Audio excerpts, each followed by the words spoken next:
Hello and welcome to The Price of Football, the show that looks at the money behind the beautiful game with me, Kevin Day, and Liverpool University's Kieran Maguire. Kieran, this is all a bit postmodern, ironic and confusing because this is the last of our special pre-recorded episodes. So I know where I am in time and place, but I've got no idea where we are at the moment when this goes out. I think it's Thursday the 27th of July, Kieran, but you're on holiday. You're still on the beach somewhere, I hope. Probably. No, I think I'm back. I think I'm teaching, probably. Oh, I had this image of you on a beach somewhere with your socks rolled up and a spreadsheet over your face while you had a little snooze. Anyway, this is the first in our long-promised series of nostalgia episodes, and could be last as well, depending upon the reaction of our listeners. Yes, very much so. Well, because we're nice, we could have had just a 2-week break and had nothing, dead air, or we could have put some old highlights out. Although good luck for producer guy in finding an old highlights on. But we thought, no, we'll give our lovely loyal listeners something to look forward to, even while we're trying to have a break. So we thought we would do a short pod, Kieran, about arguably the most seismic event in English football since the league was founded in 1888. And now that we have that James Brown interview in the can, we really don't have to hang about for an in-depth analysis anyway. I mean, it was always meant to be just a 15-minute pod, full stop, which I said to James Brown at the start of the interview. It's not even a 15-minute interview. It's about 45 minutes. So we don't have to do too much. But I think I've always wanted to do this, Kieran. Partly, we keep saying nostalgia, and it will be nostalgia for a lot of our listeners. But for a lot of our younger listeners and for a lot of our listeners overseas, this will be history, really. It's just giving a bit of context to how the Premier League developed. So if we start, Kieran, by saying Italia 90, and we're now talking about the summer of 1992. So Italia 90 had sort of started the long process of rehabilitating English football's image, but the 70s and 80s had been grim. And I guess financially, Kieran, that football hadn't changed that much in the century since 1888, had it? No, it hadn't. It had been 4 fairly grubby stands, floodlights, absolutely appalling food, terrible toilets, increasing malevolence, and dwindling crowds. I looked at some of the attendances in 1990-91, for example. Brighton got to the playoffs to get to what would have been the precursor of the Premier League. We averaged 7,000 that season. Yeah. You know exactly a few years ago that Palace have been averaging sort of 6,000 and 7,000 as well in the second tier of English football. I remember one game, Kieran, against Shrewsbury in the second tier of English football where there was 4,100 in Selhurst Park, and we were amazed that we got that much. That was partly because Alan Mullery was our manager, I have to say, which was a lamentable episode in. But it's people forget, and people who weren't born. You look at the new Stamford Bridge. Younger Chelsea fans, you try and explain what Stamford Bridge used to be like to younger Chelsea fans. They don't believe you. But financially, Kieran, there was pretty much only one model of ownership, and that was tended to be local boy made good, didn't it? Oh yeah, there was nothing else because there was no global appeal as far as English football was concerned. We'd got ourselves very giddy when Spurs signed Ricky Villa and Ozzy Ardiles in 1978. We thought that was the most glamorous thing. But I used to think it was glamorous when we had Parmesan cheese on spaghetti. When I was growing up. Spaghetti? Where were you living? Where were you? Spaghetti? Yeah. Oh, that's my Uncle Franco, you see. That was... Well, fair enough. There's a hint. So it was a completely different environment, and the only owners of football clubs. There was no such thing as concepts of clubs going to the markets or foreign investment funds or hedge funds, because football was seen as a toxic part of society. We were castigated as football fans. We were kept in cages, and of course that led to the tragedy at Hillsborough. Yeah. and the Taylor Report, and things improved in 1990 because it was a glamorous tournament and we had Paul Gascoigne. But other than that, there wasn't a lot to cheer about. No, there wasn't, and it wasn't that long since the £1 million transfer fee for Trevor Francis had been greeted as the end of football as we know it. That's it. I've looked so many people of a certain age saying, "I'll never go into football again." And as we discussed on our last questions pod, Kieran, I think I'm a bit confused now. Wages for players in and around this time were what you'd consider laughable now, wouldn't they? Yes, I mean, I've done the figures, and the average salary for a footballer was £100,000 a year. So two grand, yeah, good money. We're not denying that. But it was less than £2,000 a week, and now, of course, the average is about 60 in the Premier League. And we'll take a look at what's happened elsewhere in football later on. Yeah. But we're fully aware that footballers are earning up to £20 million a year, compared to £100,000 a year at the commencement of the Premier League. Wages have increased by 3,600% as far as footballers' wages are concerned, whereas inflation has increased by 164 since the commencement of the Premier League. Wow. So what and who then, Kieran, were the driving forces behind this radical restructuring of English football? Well, I remember being at university, and one of the lecturers said, if ever you're trying to work out something in business, the chances are that it's something to do with power, control, and money. Right. And this was very much the case as far as the Premier League was concerned. There had been attempts of some sort of breakaway a few years earlier. I think we had a Big Five at the time, and that Big Five included Everton, but I think it certainly excluded Manchester City. I think it might have excluded Spurs as well. And there had been attempts to change football. And then a group of club owners who were frustrated with the attitude of many of their peer group, who were very suspicious of television, were totally opposed to any involvement in terms of selling international rights. They just said, well, we'll go off down our end of the street and we will create this. They were aware of the potential arising from subscription TV, which was very embryonic in those days. And they therefore decided to create their own competition, which would give them more control. It would reduce the control of the Football Association. It would reduce the control of the Football League. They felt it would be a leaner organisation, more adept at making decisions. And that would allow it to make progress and to make more money. Football clubs made money in the 80s and 90s quite often. I've been on Company's House since Sparrow Fart this morning, and I've been looking at the numbers. And yes, they didn't have a lot of money coming in, but they had a lot of control over costs. That there was the negotiating position that we see today didn't exist to the same extent, in the sense that clubs were pre-Bosman. Yeah, and that was a seismic change as far as the balance of power between player and club was concerned. So that if they could effectively, force players to retain their clubs and so on. So it was a strange beast, football, and we loved it because we knew no different, and you still went. But I'll be honest, it wasn't pleasant. Certainly as an away fan. And I've been, because I've lived in Manchester since 1980. Yeah, practically every match for me was an away match, and you had to be on your toes. I'm not nostalgic in life generally, but as a football fan, all football fans are nostalgic. So you have to remind yourself when you catch an episode of The Big Match Revisited, you go, yeah, the kits were great, the pictures were shit.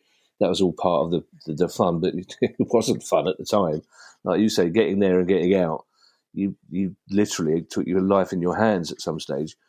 and it wasn't a glamorous product at all. And certainly during the 80s, the government waged permanent war on football fans, basically, who they perceived mainly as working class and as a kind of trade union substitute as well sometimes. So the politics around football were ugly. Before we talk about the broadcasting deal in detail, Kieran, there are two things I'm really interested in. Where was the FA in all of this? And B, was there, as part of this plan for a new Premier League, were they going to financially support the rest of the league as well, or was this simply pulling up the ladder? Probably the worst decision ever made in the history of English football. At the sort of the end of 91, 92, sort of the final season. Worse than Crystal Palace appointing Alan Mullery as manager, Kieran. Far worse. Yeah, that didn't last very long. That's true. It was never going to last long, Kieran. He didn't last very long the second time he came back to Brighton either. Good. So, yeah. What happened was that the Premier League said, well, we're going to negotiate a deal. We're quite happy to negotiate on your behalf as far as the other 72 clubs were concerned. And there was still a commitment to promotion and relegation because it was seen that relegation is actually a good force for football because it keeps interest going. If we go back to the very start, there wasn't a lot of difference. I was looking at some clubs in what we now refer to as the Championship were generating more money than clubs in the Premier League, which today is completely unheard of. I was looking at Sunderland's accounts, for example, in 91, 92. They made more money than...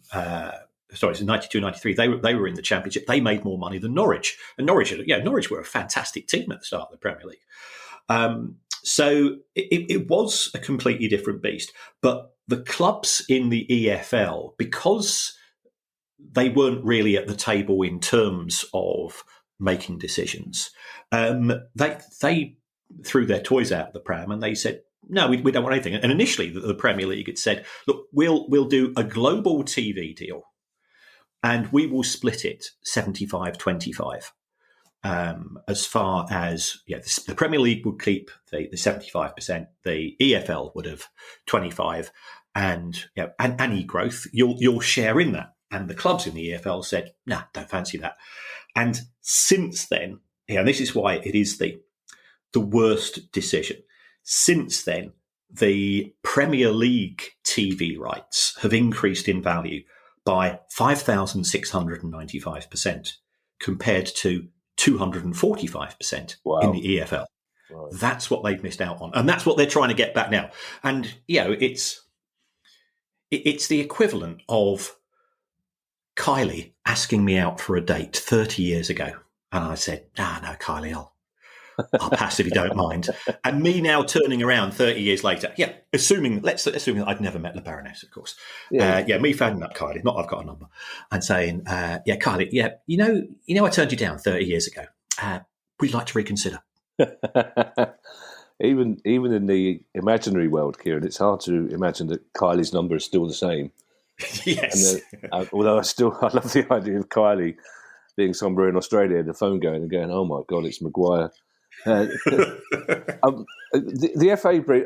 It's what's interesting, Kieran, that you talk about some Championship clubs had bigger income than Premier League clubs initially. Because when the idea of the Premier League was first floated, or when we first found out about it, there was an assumption from a lot of quarters, including the media, that this would be 22 clubs at the time. Was it 20? These would be invited to join the Premier League, rather than what happened was the clubs that finished in the first division then became the clubs in the Premier League, because it didn't seem to make a lot of sense when you had big clubs like Sunderland not being there. But the FA, briefly, before we talk about that broadcasting deal, they kind of didn't do anything at all, really. It didn't seem to occur to them that this was the first step towards them eventually losing control of football, as they eventually will, because it's inevitable that the Premier League, it's taken them longer than was forecast, but the Premier League is pretty much going to be running football, you guess, within 5 years. Yes, I mean the FA has become increasingly marginalised, and it still does a lot of good things at grassroots. In terms of Absolutely. women's football, it's presently responsible, but I'm not sure that it will be responsible in 5 years. I can see the Premier League taking over there as well. The FA.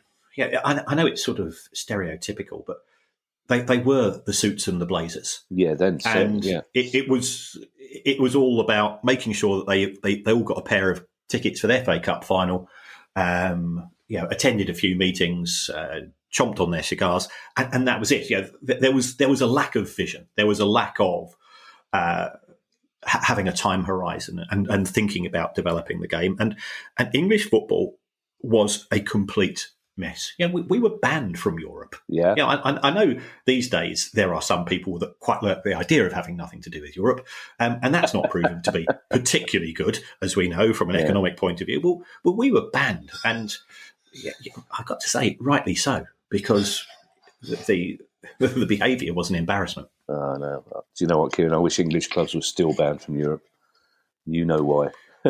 Well, for 23-24, I can see why you think of that. Yes.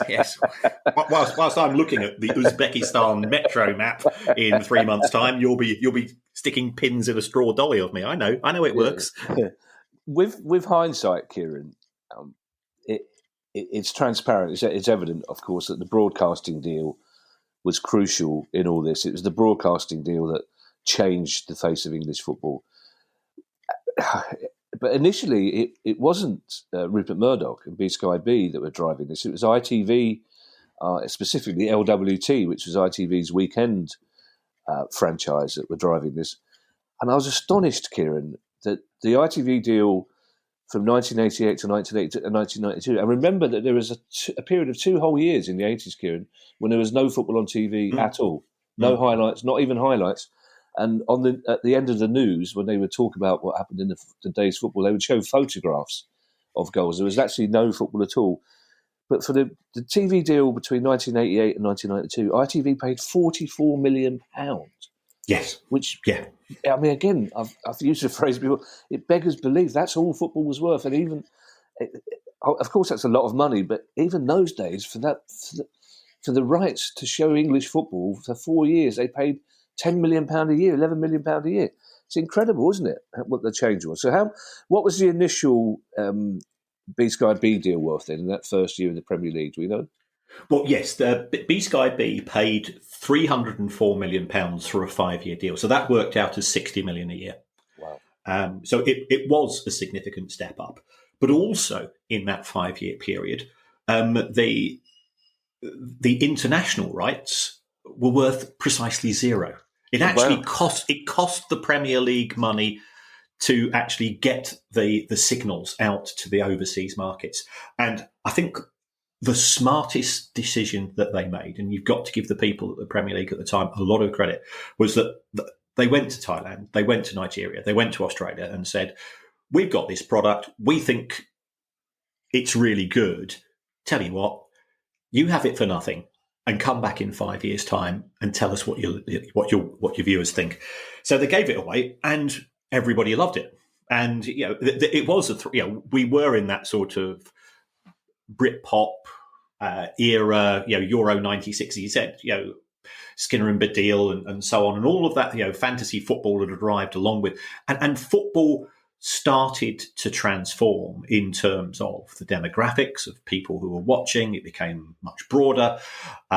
It started to be discussed. I can remember buying newspapers such as The Times in the early 80s, and there'd be no mention of football whatsoever. Oh, absolutely. And that's what people aren't familiar with. Yeah. That it wasn't the driver of clicks and views and page interests that it is today. So there has been a significant transformation. But that £304 million in the first 5 years, that worked out as $60 million a year. It's now something like $3 billion. So it has been very very accelerated, and the Premier League was sometimes it's important to be first, and the Premier League has certainly leveraged off the back of that. You used the word product there, Kieran. the actual product itself didn't change drastically. Football didn't suddenly get better. Most of the players within the game were still UK based. You had games on a Monday night. You had a few half-hearted flares and fireworks, and a couple of freezing cold cheerleaders. But the product, the big change came with the wall-to-wall fixture changes. Basically, when that started to happen a couple of seasons in, and that's where some of the opposition started to the Premier League. Arsene Wenger, for example, very shortly after he arrived at Arsenal in the 90s, said that football had sold its soul to Sky, and allowing TV to dictate fixtures was shaking hands with the devil. But there wasn't that much opposition to the idea of the Premier League, was there, from within football? No, because if you look at that very first TV deal with Sky, there was only 60 matches a season. Was there? So that was one match. Sometimes you might have two matches at the weekend, and you go, "Wow, this is a bit rock and roll, isn't it?" So initially, the Premier League itself was not convinced that broadcasting matches live would be good for football, in the sense of, well, will fans actually turn up to attend if they can go and watch it in the comfort of their own home? And today we look at that with sort of a bit of quaint. My God, they must have been simple people in the 1990s, given that there's so much demand for tickets. The Premier League is selling out practically every match. But that first season, you look at some of the attendances of clubs in the Premier League, and I've got the Premier League table in front of me, and we talk about the Big Six. Well, there was only one of the Big Six who finished in the top five of the Premier League. Arsenal were 10th, Chelsea were 11th, Spurs were 8th, Manchester City 9th. Let's not go any further down the table, Kieran. If we're stay where you are at the moment, because it's a phrase we use a lot, but it's fairly typical Palace that this Pandora's box full of money came along and we got relegated out of it at the very first opportunity.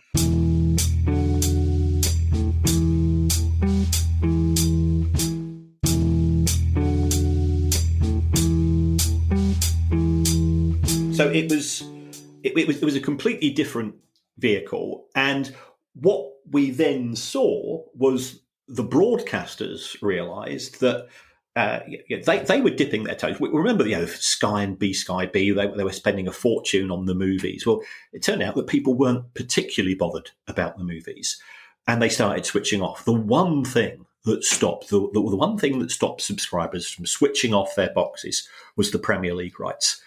So when they came up for renewal, we started to see the money start to expand, and the Premier League has got a symbiotic relationship with the broadcasters. Football needs Sky, and Sky needs football, and they've worked extremely well together since it started in 92, 93. So, if we agree, Kieran, that for those of us at the time, it was initially an interesting novelty, shall we say? And when you look back at some of those early games, you think, "Oh my God, was that?" It's so different. And one thing you can't argue with about Sky's coverage is that the actual coverage of the games is superb. It's fantastic, and it wasn't necessarily so in terms of the amount of cameras and the amount of shots and the amount of punditry right back at the start. But can you pinpoint a year, Kieran, or a season when this interesting novelty actually turned English football into what was going to become the richest league in the world? Was there a moment when you thought, hang on a second, the potential here is huge? Was there a year when the broadcasting deal jumped so highly that you kind of thought football's never going to be the same again? Well, in terms of where the Premier League, you and I both remember the Olympics and David Coleman and I think it was in the 800, the Cuban runner in the 800 metres, and David Coleman goes, and Juan Torina opens his legs and shows his class, and he just streaked ahead of the opposition.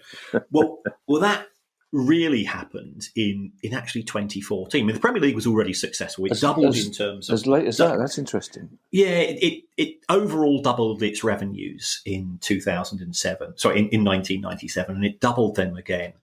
And it was doing okay, but there were still bumps in the road, because the ITV Sport had come and gone, and I appreciate that was an EFL problem rather than a Sky problem, and then we had similar issues with Setanta.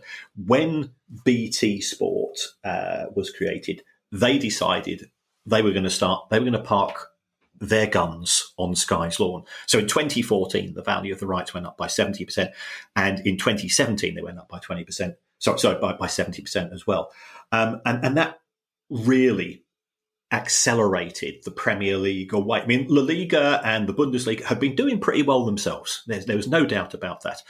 And I think also sort of during the course of the last decade, we have seen the rise of the international rights to such an extent that they now exceed the value of the Premier League rights. So I would probably say around about a decade ago that the Premier League were ahead, but they were ahead by perhaps 20% over La Liga. And then those deals came through, and now the Premier League generates twice as much from broadcasting as La Liga, as Bundesliga and Serie A. And that gap is only going to, it's in percentage terms, it might knock down a bit, but certainly in actual monetary terms, it's only going to get bigger.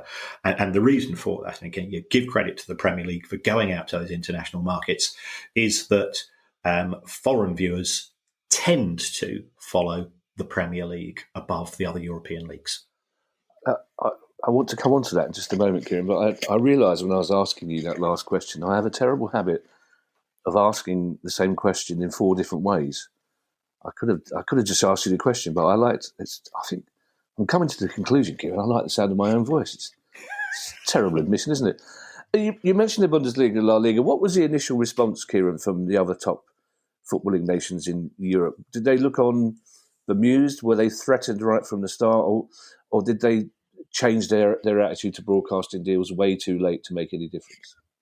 I think originally they were fairly sniffy because the UK, we remember the UK being the sick man of Europe in the early 70s when we were growing up as kids, and that's why we originally joined the EEC. I can just about remember it in 1973 because there used to be a stamp collector and we had some special EEC stamps coming out. I was rock and roll then, of course, just as much as I am now. Well, I was going to say the only reason I really remember taking notice of it over the time as a kid was because there was a game at Wembley between the 3 and the 6. Yeah, the 6 nations that were already in the common market, so to speak, played against the 3 nations that were about to join. That's my one abiding memory of politics at the time. I wish I'd taken more notice, Kieran, because actually I don't, so I'd probably be even more angry now, but carry on. So you and I remember the glamour of Italian football. Remember when Paul Gascoigne went to Lazio and Gary Lineker went to Barcelona, as did Mark Hughes and David Platt. And so, it was Italy was the place to be, and then Spain was the place to be. And I think to a certain extent, they fell asleep at the wheel. Right. They thought, this is going to last forever. And like all empires, if that is your attitude and you don't keep working at it, then you can be overtaken. And I think there was a degree of arrogance that, and we've always had a bit of an inferiority complex towards Spanish and Italian football because the kits always looked better than ours and the players certainly tended to look better than ours, and so on, in terms of their technical ability, because the English game was built on, was based on hard work and running up and down. You mentioned Arsene Wenger earlier, but the transformation he made at Arsenal in terms of sports science and diet and so on, that was completely alien. You and I, we can both remember being out on a Saturday night, and the players would be in the same bars as us. And I don't drink, but the players would be knocking it back, and that was seen as completely normal. And I can remember sort of getting sort of shoot annuals, and Bobby Moore say, "Yeah, I'd have 3 or 4 pints at a night before training," but then I'd just run it off the following morning, and we'll go, "God, that's pretty good, running it off. Yeah, that's how football works. Yeah, that's very sensible." And now, of course, there is a complete change in terms of diet and fitness and so on. So it was a different animal. We were slow to react. I think there were some progressive owners of clubs who brought in more foreign players and foreign managers, and that transformed the game. I remember Ian Wright saying the first away trip that Arsenal had with Arsene Wenger, who they were already bemused by, he wouldn't let them have ketchup on their chips on the train because of the amount of sugar in ketchup, which he said the players didn't like. And then the next away journey, he wouldn't let them have chips. So at least he's phased it in gradually. But in terms of TV coverage at the time, there was a time, Kieran, where Channel 4's coverage of Italian football was way cooler than Sky's coverage of the Premier League. I mean, certainly for a certain degree of hipster fan, that James Richardson's brilliant presentation of Italian football was considered the thing to watch. And even then, 2 or 3 years into the Premier League, it still wasn't cool. Well, that's about to change. And let's talk about that change, Kieran. And let's talk to someone who surprisingly has vivid memories of the time. James Brown, who was editor of the legendary Loaded magazine, which started in 1994, and probably did as much as anyone to help change the image of English football from 1994 onwards. I did start making notes during this interview, Kieran, as I usually do, but my wrist started aching 20 minutes in. So we'll just listen to it and riff off the back of it. Here's what James had to say.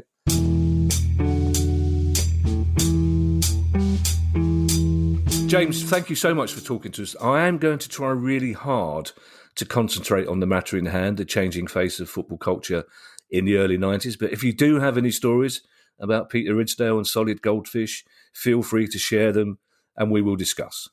Of course. All right. James, the Premier League... I have many, by the way. I was hoping that would be the answer, and I was going to say I was hoping to tease them out of you, but in my experience, you don't need to tease stories out of you, James. They volunteer themselves. The Premier League was about 18 months old when Loaded began, a magazine of blessed memory. Was in your memory, was the Premier League already part of the new mood of optimism, or were you an essential part of making the Premier League cool? Well, I don't know if we made it cool. I think the most significant change, it wasn't so much that it had become the Premier League. It was the introduction of the playoffs, which were really ungainly because they had the bottom team in the Premier League playing in top three.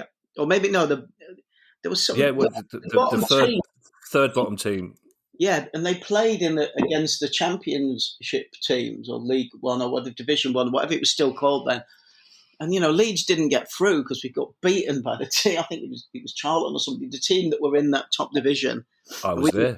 We were trying to get up, and that was really, it kind of felt like it was unfair. Really, it was sort of, so that was I think the most specific difference in terms of live games, and then the bigger difference, given that only affected a few teams, was the introduction of live televised football. And I remember, I don't know how soon to Sky or Sky B or British satellite broadcasting, when there were kind of two different companies that joined together. But when it first came out, somehow the block of flats I was living in London managed to get it for free.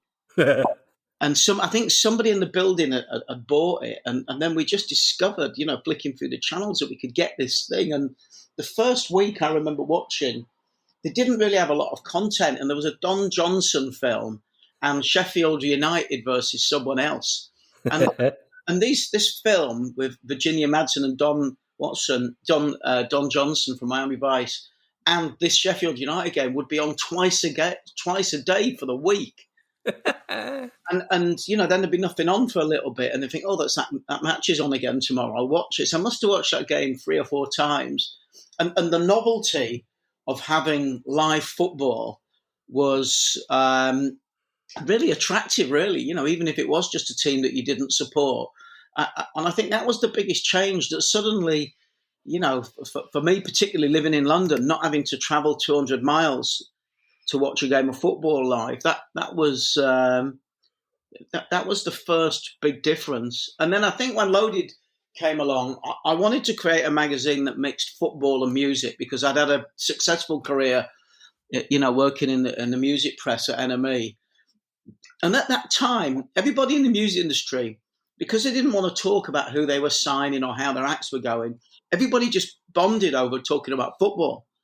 And, there was just this massive, fast take-up of live TV. And then obviously at the weekend, in the early days of Sky Soccer Saturday, it was real legends. It wasn't people like Letitia.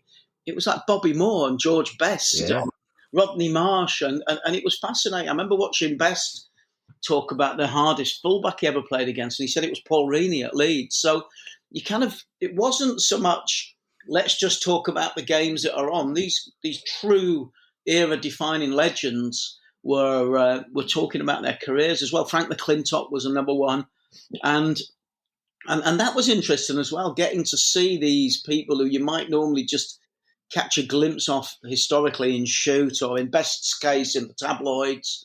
So Sky or B-Sky B or whatever it was actually started giving us access to football, footballers talking about football in a way that they'd never been before.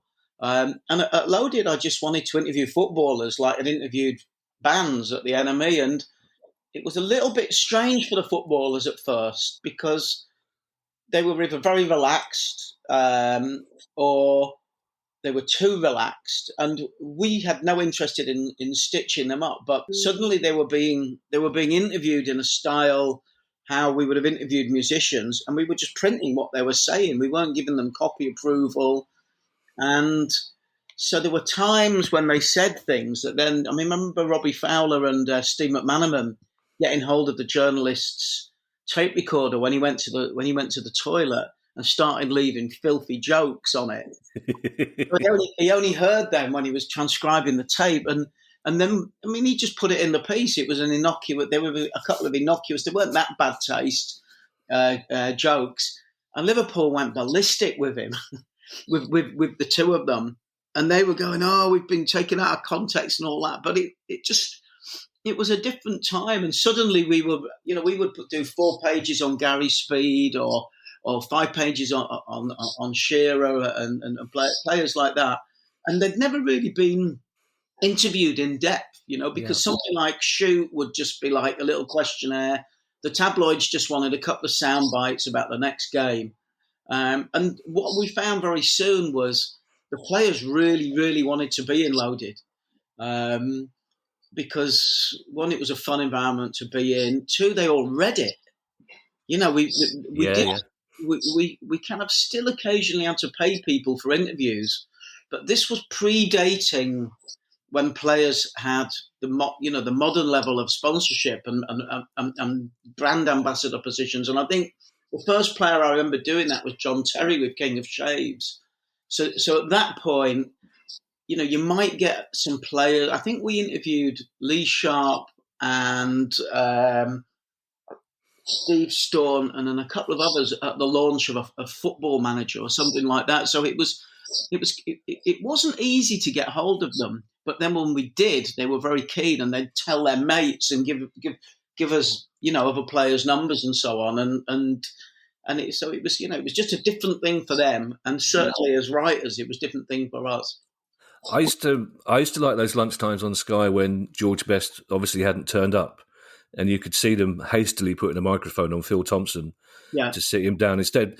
People forget about Loaded, I think, James, that it wasn't at all sneery. It wasn't even sort of postmodern ironic. It was a joyful, upbeat magazine. So did you make, before you started Loaded, did you make a conscious decision that you were going to celebrate football, that you were going to talk about the best things about football rather than just, because it was still a time, Italian 90 notwithstanding, the mainstream press was still very anti-football. So was that a conscious decision on your part to try and change that? absolutely. Not just football, but I'd worked on the NME, which was a very cynical place. We thought we were better than the readers. We thought we were better than the bands. We were rude and dismissive as often as we were championing new acts. And I just wanted Loaded to be like a fanzine, really, just very, very positive. We never had any negative things because I couldn't see the point of writing a piece, slagging somebody off, when we could dedicate a page to something that people loved and telling the readership about. And it's not so much that Loaded's been forgotten as that initial 3-year period when I was editing it has been overshadowed by, the dive downhill of that whole market sector to just stick girls with their hands over their tits on the cover. And that's why in my book I deliberately put as many covers as I could on the inside covers, showing people like Gaza and Frank Skinner and Vic Reeves and Will Carling and Uma Thurman and people like that. But I think, the 3 or 4 sort of football writers who were on the staff and we just loved meeting footballers. It was very exciting. And they were a lot more interesting than they'd ever been given the platform to show before. Because, as I said, the local reporters and the tabloid journalists didn't want more than a couple of bland sound bites. But some of them were great. And a lot of the players that I wanted to feature were also the sort of players that looked like the ones that would be fun in the squad. So people like Peter Beagrie at Manchester City, Steve Claridge. I mean, these are people that later developed profiles for themselves in sort of broadcasting. But at the time, before Loaded, I remember once reading an interview with Gary Lineker when he was kind of squeaky clean England captain in Arena magazine, which was a sort of a fashion mag for men. But you just, in these magazines like GQ and Arena Esquire, you never saw any football. It was like blokes and women, some women were playing football back then or going to games. It's like that audience didn't exist.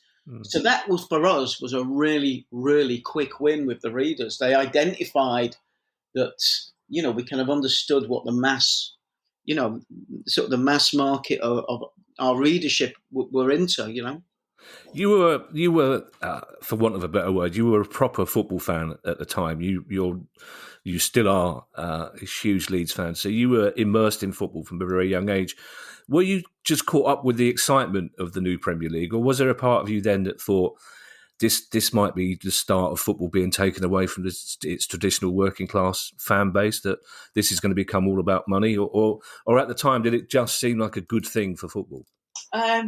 Well, I don't think that actually happened for a long, long time. I think the modern era is well removed from that initial change. I mean, as I said, the best thing about it was the broadcasting allowed you to watch so much more football. As a kid, I never saw live football on television apart from the FA Cup, and the home internationals, which is something I'd love to see brought back. So it felt like, although the top division was reduced to 22 and then 20, it felt like there were obviously less games at that level, but more to watch. And also the other thing is 1991 or 1990, if you support Manchester City, you're never actually going to, apart from the 2 games, if you go away and watch them at home, you're never actually going to see the live opposition.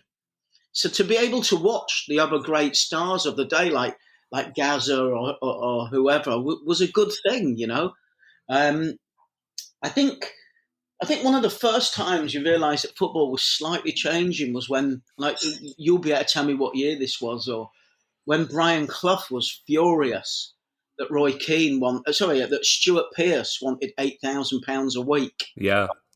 And he told him he wasn't going to give him it, and they obviously found a compromise. But you think about that now. I mean, it's probably £8,000 an hour they're on, or something. Really. I mean, so I think, I'm sure Luke Shaw, the current England left back, is on far more than Stuart Pearce was pro rata, and so I don't. To answer your question, I don't think there was a sense of it being taken away. But I also think the way football is nowadays, that if people genuinely believe that that the football has become a different thing, and and it's expensive to take the kids there. That is true, but you have just so much more access through social media and through live broadcasting, or getting VPNs and watching football from around the world. And there's all of these community clubs now. Anybody who thinks football is too middle class should go and watch, Orient or Grimsby or, Carlisle or even drop down a level below that. Those clubs desperately need your money. And obviously that's flippant if you only want to support the team you support. But it feels like a lot of the moaning comes from the people in the top half of the Premier League. It's not flippant, James, actually, because one of the things we've been doing recently, well, right from the start of the pod, we've always championed football at every level. And recently we've talked to, I know so many Premier League fans, so many Palace fans who have given up their season ticket at Palace and have started to go to places like Sutton. Now Stormzy's taken over Croydon Athletic. They'll start going places like there. There's a growing awareness, I think, of football at lower level. And I think a lot of that is to do with, it reminds people of what football was like when they first started going, when we first started going in the 70s and 80s. Yeah, but also, I remember when Forest Green Rovers, when Vince Dale first took over, I was talking to some fans from I was applauding the changes he was making. And fans from other teams, I remember having a conversation with like some Tranmere fans on Twitter. They're going, it's not fair on the rest of us. But football is, the football pyramid in one way needs masses more investment from higher up the pyramid for the health of the game, so you can discover these next generation of players without having to pay fortunes for them. But also, if you look at Brentford or Bournemouth or Brighton, and you think about where they were 15 years ago, all three of them either without games or on the verge of, not Brentford, but like certainly Brighton and I remember seeing Bournemouth fans outside Ellen Road with buckets. Yeah. And everybody chipping in, putting their loose change in to sort of help out a fellow football team. But the reality was, if you were at Ellen Road in 1994, 1995, whenever, you weren't going to be playing Bournemouth. You didn't think that within 20 years that they'd be higher up in the league than us. So, yeah, I think it was. I think the major changes in football have been really a lot more recent, and that actually that change in the early 90s was pretty much a good thing. And I think we were talking before we started recording about, I've just been in Japan for a while, and if you actually go to football in other countries, particularly like the developed countries, the ones that really take their sport seriously, the drop-off between for instance, what's on offer for fans if you go to the New York City stadium, or if you go to the Yokohama stadium, compared to what we get offered at Ellen Road, it's just I'm not talking about the football, I'm talking about the fan experience of being able to buy a decent bite to eat, or the price of getting into the game, or being able to buy merchandising during the game, within the stadia. And there's still masses and masses to be done to sort of bring it up to the level where the fans are treated, in a way that the price of the tickets that, they deserve to be.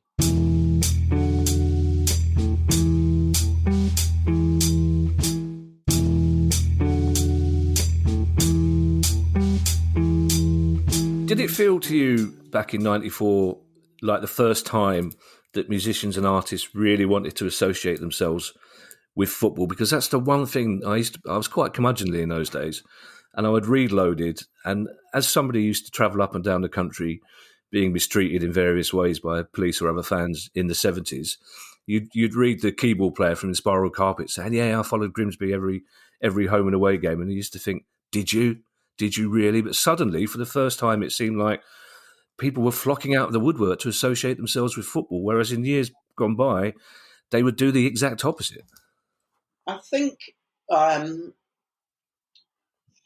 what it is there's a lot of people in music who this would absolutely apply to me, and bands that I know were absolutely huge football fans as kids. And then as they got into their late teens, when I was 18, I would buy, or 17, I'd spend my money going to a gig as opposed to going to Ellen Road. And I think that that music is something that allows you to meet girls or boys, if whatever you're into, it becomes a social thing. No one's going to find love on the terraces at Burnden Park. That they were going to find it in the local disco or a gig or a club. And I think when you come to the point of getting, particularly, in the age we're talking about, trying to get a career or a way out of what looked like dreary unemployment, the idea of being in a band was a lot more accessible than the idea of becoming a professional footballer, which 99.9% of us were never going to do. Whereas anybody could pick up a guitar or start singing, and if you've got somebody who can do a half decent sleeve and somebody who can write a half decent song, John Peel and the Enemy and the fanzine scene and so on, would be out there looking and listening for you. So I think there was a lot of that.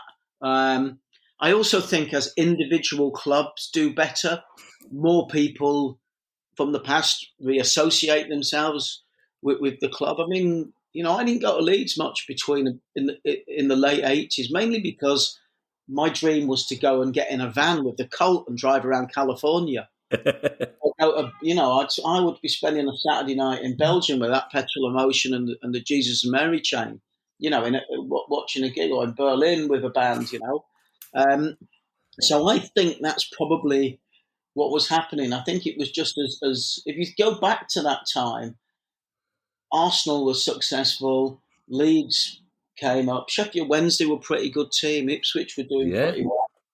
Blackburn obviously got the absolutely insane investment. I remember watching Rob Newman and David Baddiel on there. They had I don't even remember, there was a kind of like a football comedy show. And the actor, Simon O'Brien, he co-presented it with them. Yeah. But I remember them putting on flat caps. I remember them mocking the idea that Blackburn were going to get all of this money. And so I just think it's that. I think as clubs re-emerge and do well, it was an opportunity for maybe slightly lapsed or distant. I mean, if this comes back to what I said at the very beginning. If you can suddenly watch football on television all the time and you're not a match-going fan, it makes it easier to re-engage with your team. Yeah. I remember taking Rob Newman to a Palace game once, and afterwards all my mates in the pub said, don't bring him again, because he was just so intense. He just wanted to talk about how football was a parent substitute and how it replaced, and they just didn't want that sort of conversation. You've also made Kieran... You've made Kieran very happy, because not only have you mentioned John Peel and the Jesus and Mary chain, you mentioned Love on the Terraces, which is one of his favourite songs. Before I talk about you and Leeds, can you remember who won the World Cup of breakfast cereals? Because I get really cross when people go, have you seen that World Cup of crisps? What a brilliant idea. It's like, no, Lodi did that in the mid-90s. I can't remember who won the breakfast cereal, but I tell you what we did. When we did the World Cup with breakfast cereals, that was actually filmed for a huge, like the entertainment channel in America. Really? They were doing it was like, the North America, I don't know if it was Canadian-based or US-based, the E channel. They came in and did a little bit of footage about the success of this new mass-market men's magazines. And I always wondered what that must have looked like if you were sitting in America watching these guys sitting in Frosties and Sugar Pops trying to work out which was the best. I don't remember, but I think the thing with Loaded was I was very conscious of the downtime that we spent when the pubs closed early, on the journeys to and from football matches. And my mate Johnny Owen, who's a film producer, and he's on Talk Sport sometimes now. I know Johnny very well. It's lovely, isn't it? I remember Johnny saying to me when I first got to know him that he and his mates would go away on holidays, sort of lads' holidays, or when they were going away with Cardiff, and they'd have the two things they would have was their head bags. Remember those sort of circular, sausage-shaped leather or faux leather sports bags, head, HEDD, and a copy of Loaded. And, I was I think about that when I get on the trains and everybody's just looking at their phones, about the days when I used to get on trains or planes, or just go in the pub, and you'd see people laughing at things that 2 weeks before me and my mates would have been sort of laying out or writing or laughing at ourselves when we first read the stories. Johnny's really interesting about what he calls the unique culture of Cardiff City. But tell us about your own personal relationship with football, James, and what you call your long-term dysfunctional relationship with Leeds United. Well, as I put in my book, I had quite an unusual experience as a child because, I was born in London. We went back to Leeds. My dad had made a bit of money working for Lion's Maid and testing ice creams. And where we moved to in Leeds was where the footballers still live to this day. So we lived in this posh village called Collingham for a few years. And my neighbour was Alan Clark, who at the time was the Leeds United and England centre forward. And so that was like, and I genuinely was in and out of their house. My mum was friends with his wife. So the connection, he took my autograph off into the club and came back with all of the Riviera players' signatures. And then just when I was a kid, Leeds were the best team in the country. They, between 1965 and 1975, we won more points and got to more finals than anyone else. And sadly, we didn't win as many finals as we'd liked. So when the best team in the country is your local team. So when I moved to Headingley in about 1971 or 72 or something, maybe younger, 71, all me and my mates did after school until it went dark, and then beyond that until we were called in, was play football in the streets against. If you watched the Test match last week, you see those rows of red brick terraces. That's where I grew up, beyond the Kirkstall Lane end at the cricket ground. And we were all Bremner or Lorimer or Eddie Gray or Alan Clark. And, in 74 World Cup, England didn't qualify, but Scotland did. Yeah. So we were able to watch the likes of Lorimer and Jordan and Billy Bremner and so on. So very much Scotland felt like our team as an international team around that time. And it was just, I imagine if you're a kid and you're a Manchester City fan now, or, if you go back to when Manchester United were the dominant team, or when Chelsea had that period, if you're a local kid at that time, it just must feel fantastic. If your hero is Kevin De Bruyne, and you're getting to go and see him, it's going to stay with you for life. And that's where I was. And, it was great. There was a real glamour about that Leeds team as well, especially when the Admiral kit came along and the smiley badge and the sock tabs. But I also remember my dad, who was a proper Londoner, God rest his soul, he got really cross match of the day. Well, I think you beat Southampton 7-0. Yeah. And he was so cross because he said, fucking Leeds United taking a piss out of them. He thought they should have declared at 5 rather than... But they were a team of such... I remember you read, or you said in an interview that a lot of Don Revie's Leeds team is reflected in your personality. What did you mean by that? Well, I mean, you were constantly being told side before self, get stuck in, attack is the best form of defence. And there was, even as a little kid, you kind of knew that Norman Hunter and Jack Charlton were hard men, and that Bremner was Bremner and Keegan. Bremner and Keegan were sent off for fighting. It was actually Eddie. I think it was Eddie Gray who chinned Keegan and knocked him over. In the Charity Shield. yeah, exactly. I don't know what I said there, but in the Charity Shield. But yeah. Leeds was like a violent city growing up. I can remember going into town and seeing the mid-70s boot boys with their sort of scarves and their flares, or, I remember seeing one guy, dungaree, no shirt, his scarf fell off, and I picked it up and he ran back. Big flares, Doc Martens, fighting. It was kind of, it wasn't like this, it wasn't this, the most softest place to grow up. So I just think that intensity that the team had around them. But interestingly, years later, I was on a TV show in Tyne Tees with Sid Waddell, the great darts commentator, and Phil Thompson was there. And I said to Phil, I said, did you play against the Revy team? And he said, yeah. I said, what do you think about this emergence? It was Tim Lovejoy that started saying it about dirty Leeds, reusing that phrase. Yeah. And he said Leeds were as dirty as anybody. It's just that it was all of them and they were all hard. And he said the best comparison to what Leeds were like is Blackburn now.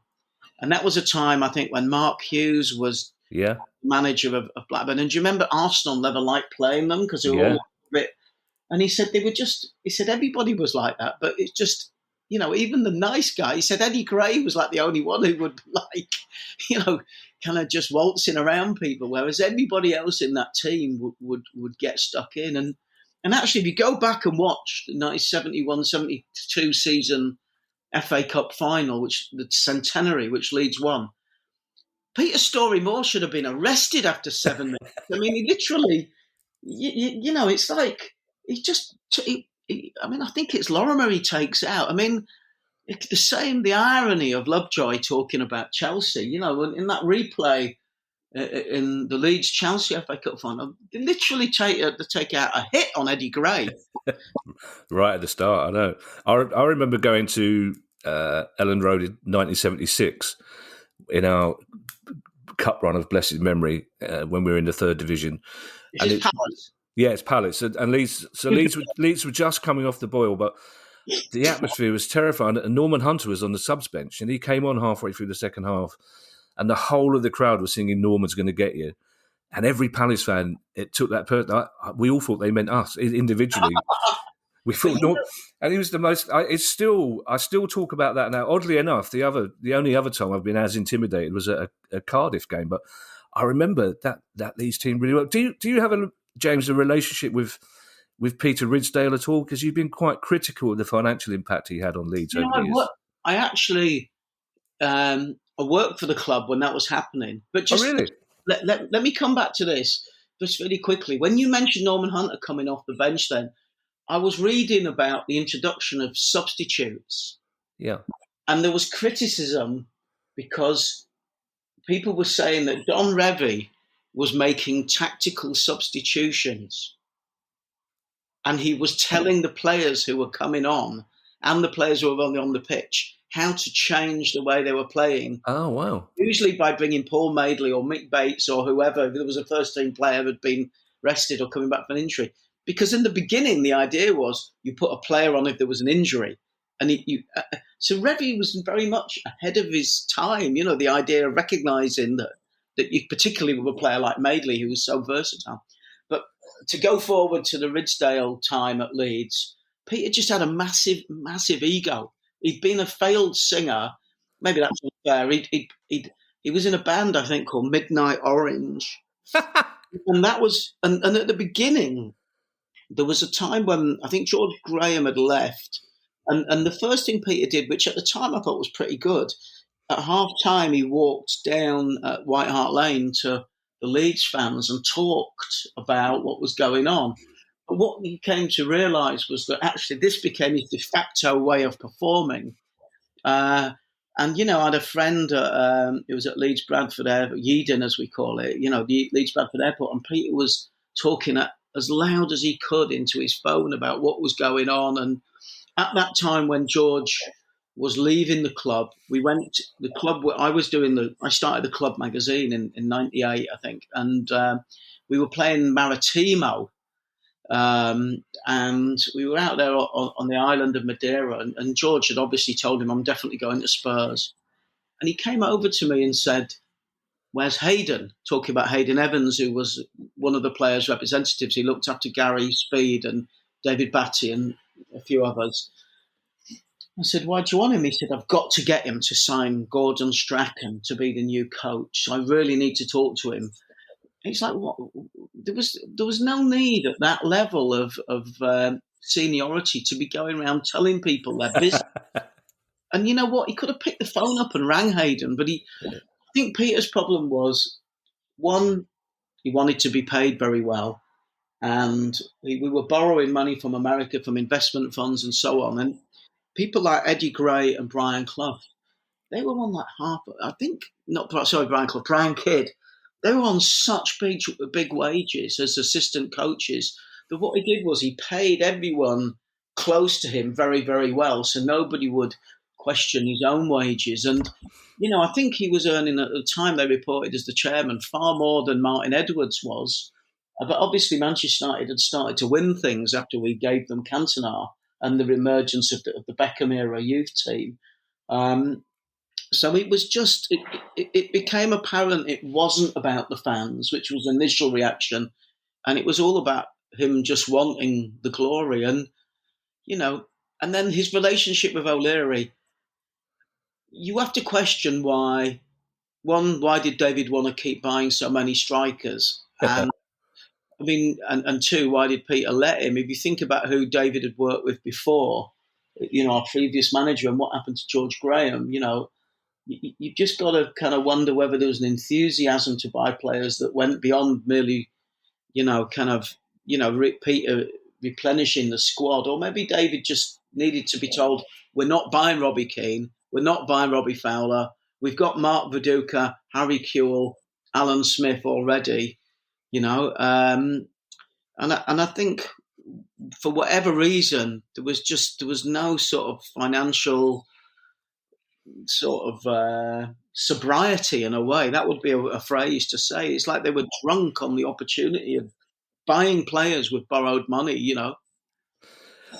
James, I was determined to keep this interview down to 10, 15 minutes because it's part of a longer pod. But obviously, I'm glad I didn't, and we could talk to you all day. But what are you up to at the moment? Animal House, your brilliant book, is out in paperback now, isn't it? Yeah, I mean, it's been a relief to finish that. It took me about 6 years. It's been doing really well. As we speak, I get daily the equivalent of postcards from men I don't know on Twitter. Really? Usually with a picture of a copy of Animal House on a towel next to a beer with a swimming pool just beyond the edge of the sun lounger.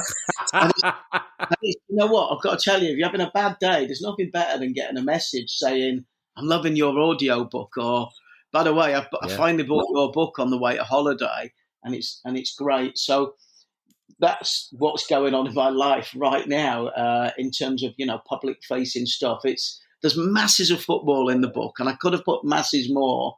It was just a fantastic time to be a football fan. England obviously were doing well throughout the 90s, apart from the kind of the 93, 94 period. And as whether whoever you supported, there was a good chance that your team were doing pretty well.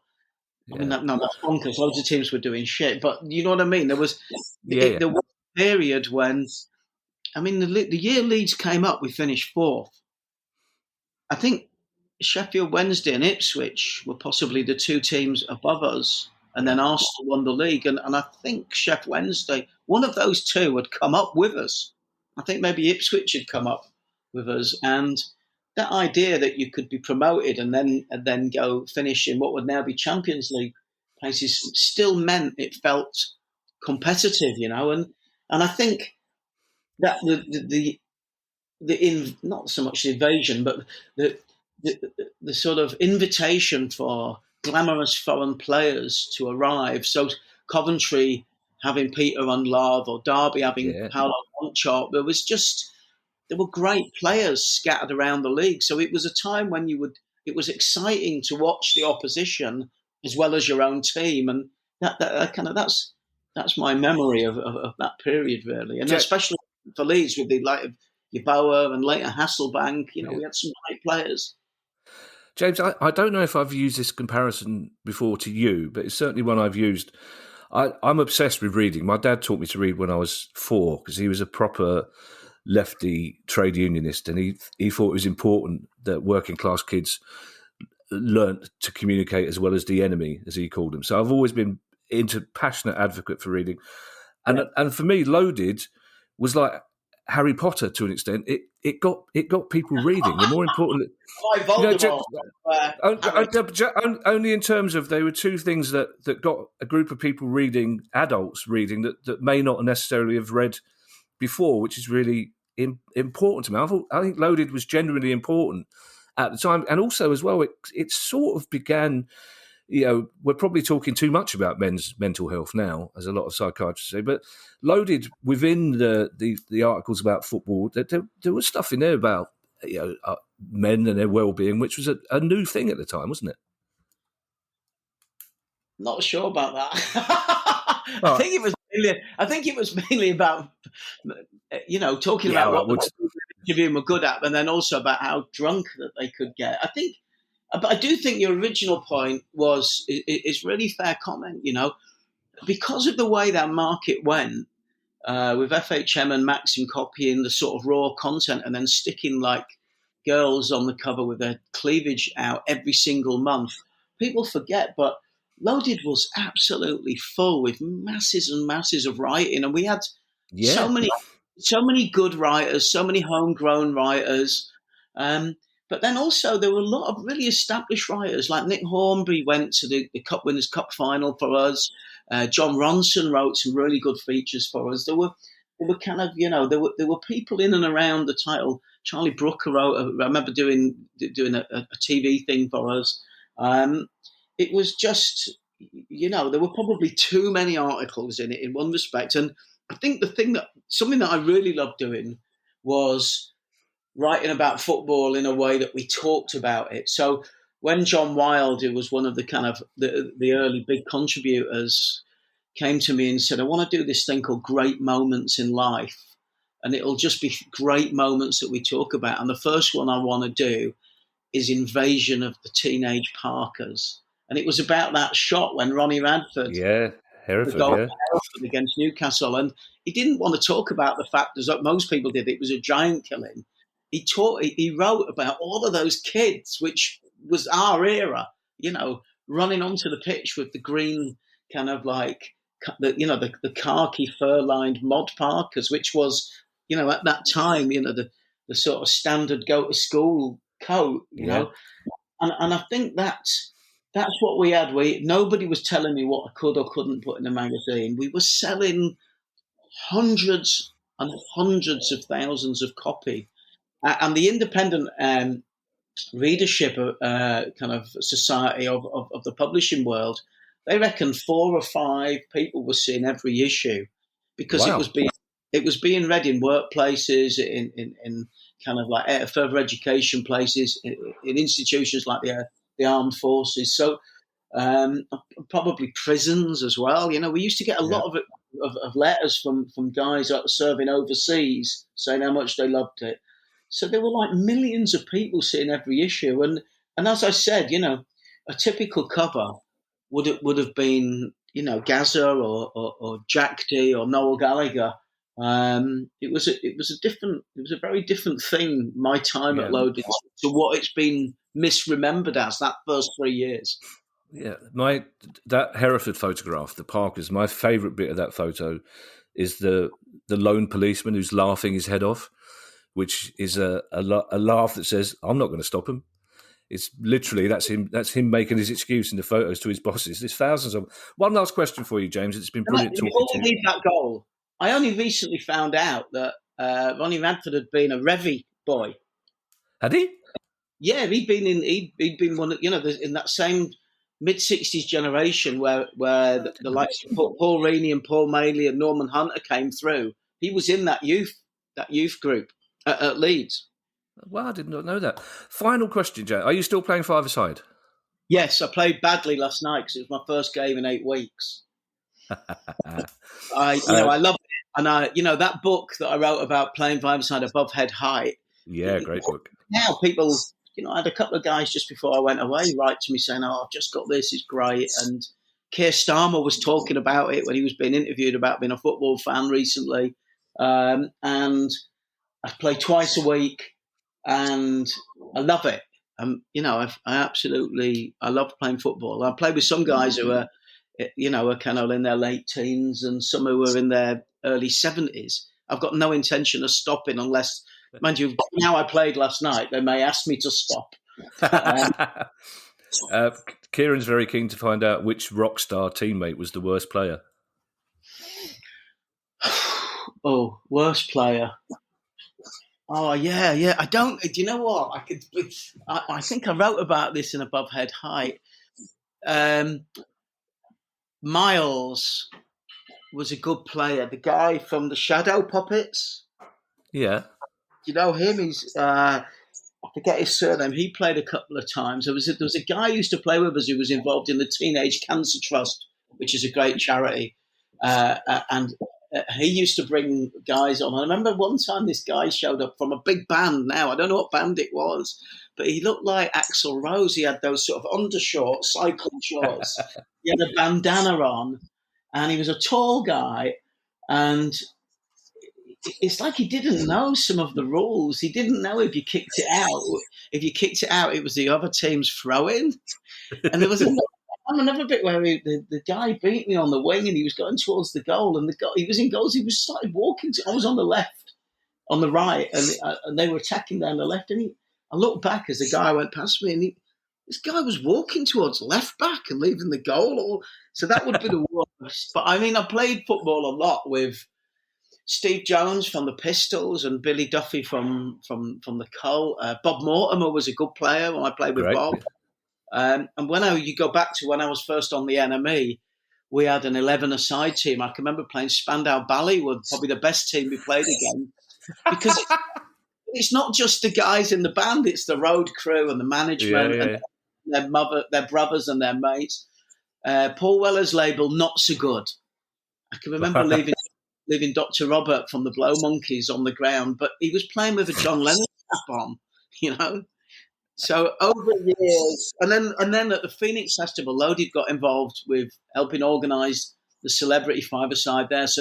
So the best player I played there was everybody was getting musicians to be their celebrity star guest. We got Alan Hudson and Stan Bowles and Craig Johnson. It was cheating, but it was fantastic playing with Stan, and I played with Stan and Craig. Wow. They were the best players I obviously ever played with. James, it's been my lifetime ambition to end an interview with Dr. Robert from the Blow Monkeys writhing about on the pitch. So it's been fantastic to talk to you, James. Really appreciate it. Just really appreciate it. Thank you, mate. Cheers.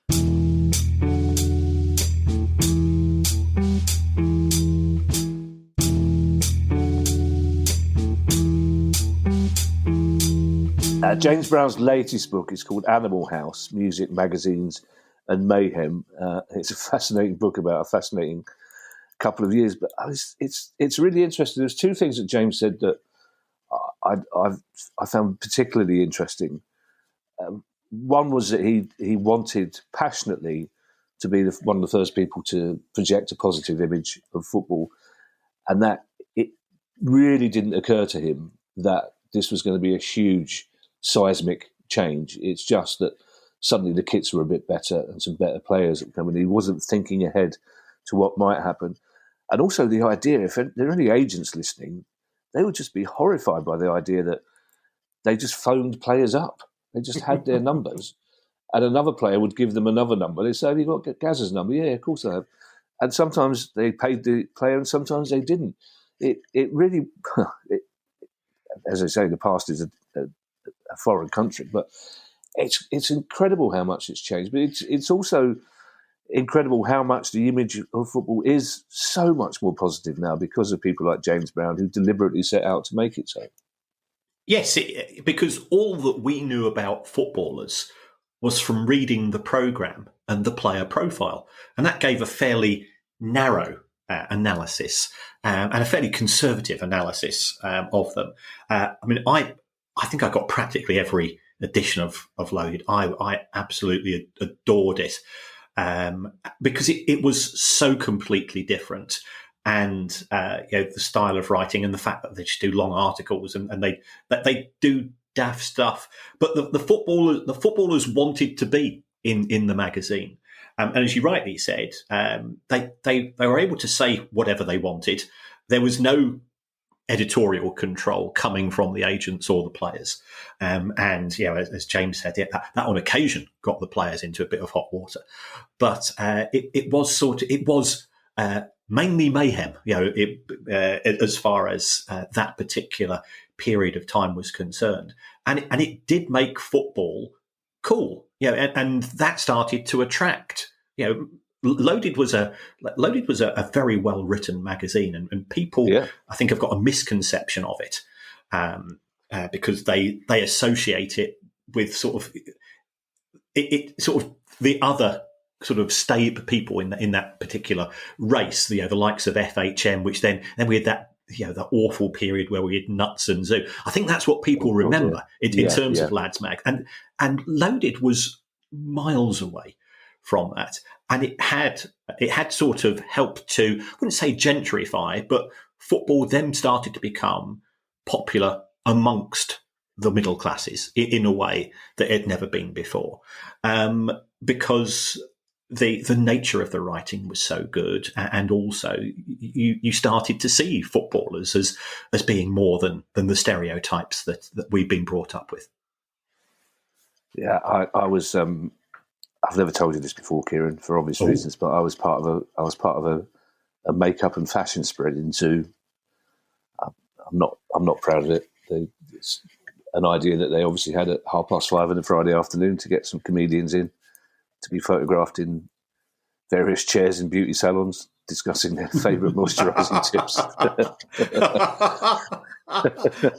and you've been taking the mickey out of me for the last 4 years for being bourgeois. Let's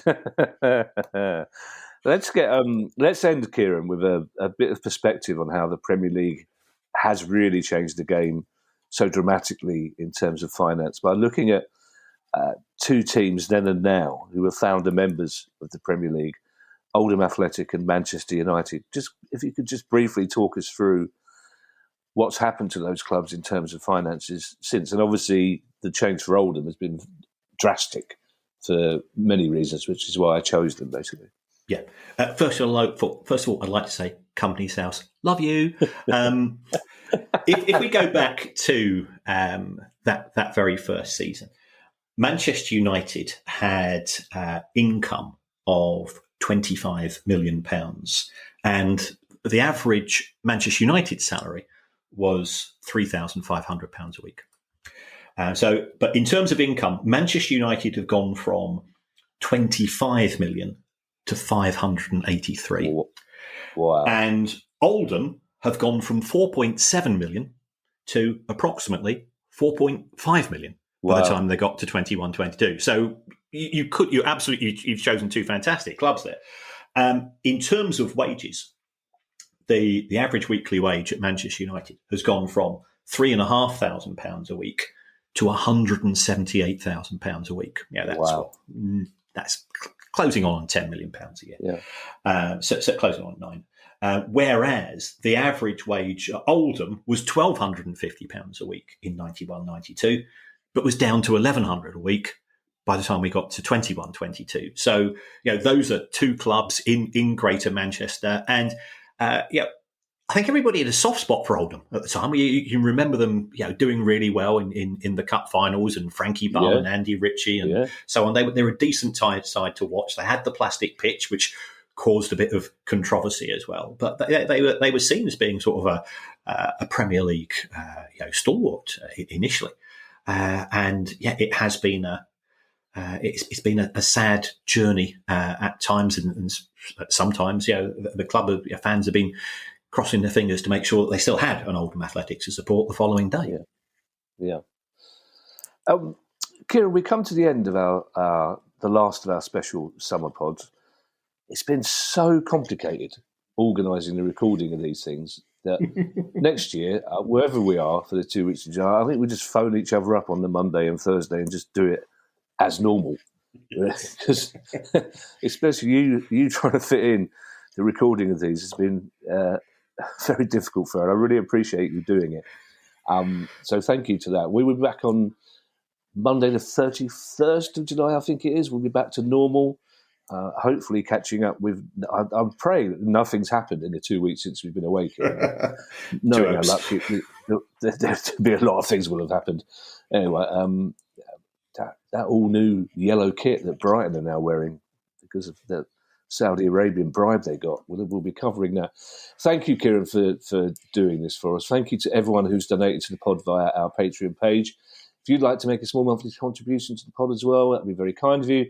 You can do so by going to patreon.com/priceoffootball. If you have a question you'd like answered on the show, email us at questions@priceoffootball.com. As I say, we'll be back on Monday. And in the meantime, I shall hand you over to Mr. Kieran Maguire for his customary farewell. Well, thanks to everybody. And the reason why we've been doing these extra shows, we were recording at 11 o'clock on a Friday night because we know you enjoy them. You tell us so, and we do feel we've got we've got an unwritten contract with the listeners. Yeah, we and also let's be honest, we enjoy it as well. There's other ways that you can support the show. However, you can give us a review, and you can go onto your app and give us whatever you think we're worth. By all accounts, it helps in the algorithms. It doesn't matter what you say.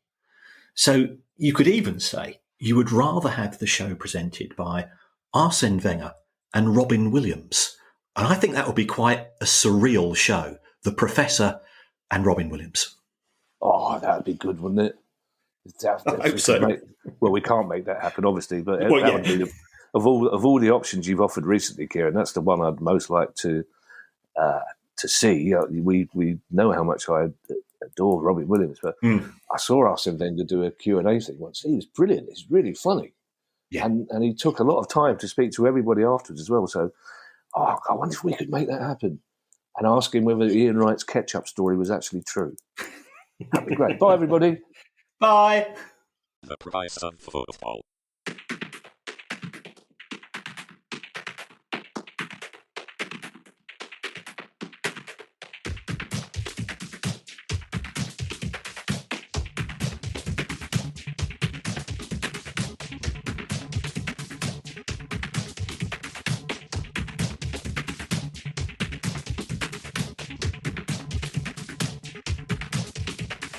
The Price of Football.